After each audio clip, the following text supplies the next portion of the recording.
Dans l'Ancien Testament, Dieu a institué des sacrifices pour les péchés involontaires, Nombre 15, 27. Et le terme général pour tout ce qui n'atteint pas la gloire de Dieu, Romains 3, 23. Car tous sont péchés et sont privés de la gloire de Dieu. Donc,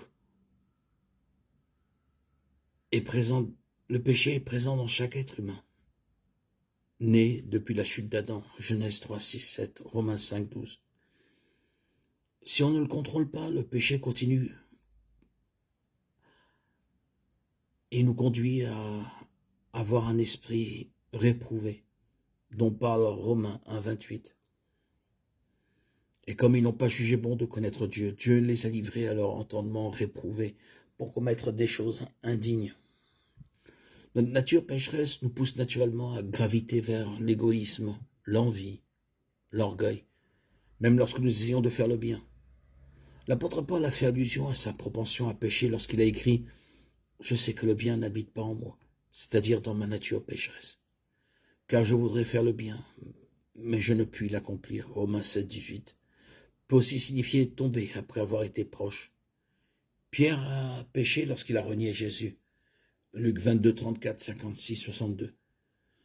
Nous dépassons tous les bornes, en pensée, en parole, ou en attitude plusieurs fois par jour, et devrions être prompts à pardonner à ceux qui font la même chose.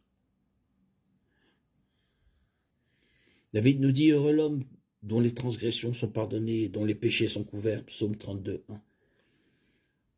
Lorsque nous brûlons sciemment un stop, que nous mentons ou que nous ne tenons pas compte d'une autorité, nous commettons une transgression.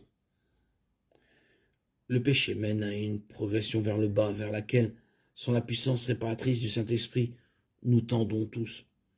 La nature pécheresse conduit à la transgression. Un transgresseur est quelqu'un qui franchit une ligne ou escalade une barrière qu'il ne doit pas franchir ou escalader. Une transgression peut être intentionnelle ou non. Transgresser la transgression fait référence au péché présomptueux. Transgresser, c'est choisir de désobéir intentionnellement.